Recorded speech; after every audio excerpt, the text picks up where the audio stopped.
Konta iguzue, ataunen, ze topatuko dugu asteburu hontan, ze egun berezi da? Gaueko bialdi mitologikoa ingo dugu, uztailan 13. Zeintzuk antolatzen dezue hau? Gentil Baratza Kultur Elkartek. Vale, Gentil Baratza Kultur Elkartea, zer da zehazki hoi? Duela 2012 sortu genuen elkartea, Bai. eta guk egiten deuna da, Jose Miguel Barandiaranek garai baten baserri jaso zituen kontu zahar, kondairak, eta guzti horiek ark idatziz jaso zituen, eta guk egiten deuna da, idatziz jasozuna, antzerkeden bitartez, gainontzekoi erakutsi. Ze polita, ez da? Ze gauza edarra. Oso.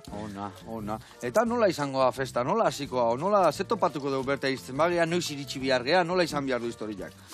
Bi saio izaten dituk, aurrenekoa abituko 7 terrian.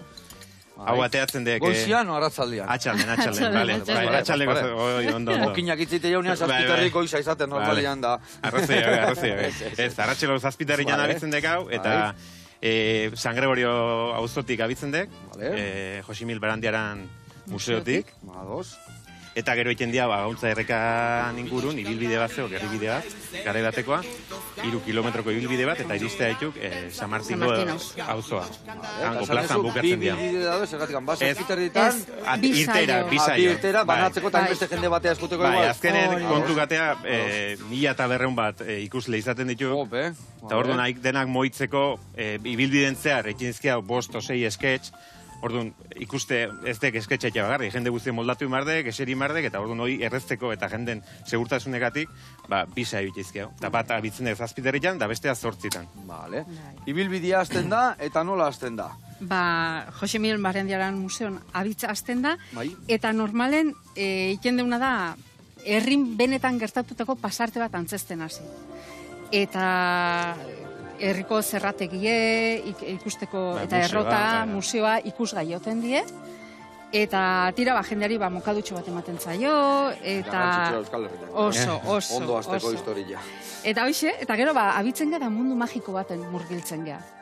Ibilbide hortan, herriko eraikin garrantzitsu batzuk dare, Sara, Jose Miguel Barandiaranen bizitokie, Perunezar, Jose Miguel Barandiaran jaiozan baserrie, eta tarte guzti hortan, ipuin edo kondaira bat antzestuko deu, kapituloka balitz bezala. Vale. Zuabietzen zea oinez, eta ara, leku baten, etxe bat.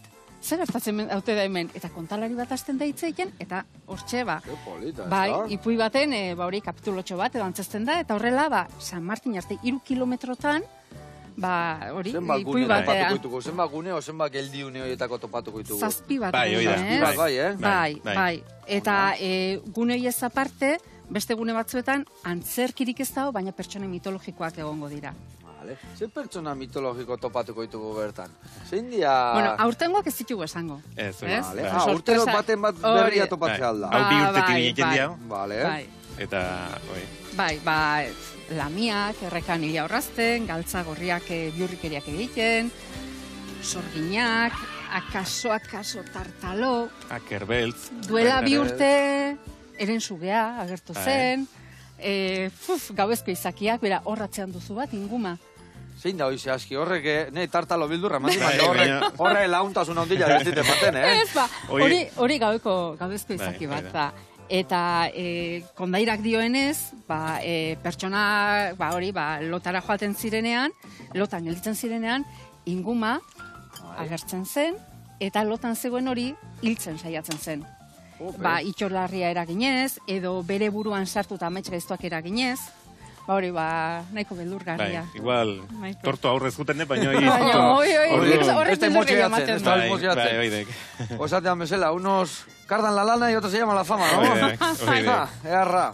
Eta zesan bihar nizuen.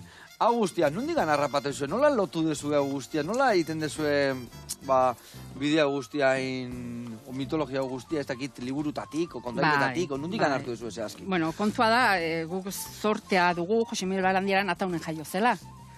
Eta ark oso garbi zeukan, ez bazuen idatziz jasotzen, garai batean, gure baserrietan kontatzen ziren kondairak ez zituen idatziz jasotzen galdu egingo zirela. Eta ark irakatsi dakoa guk ikasi.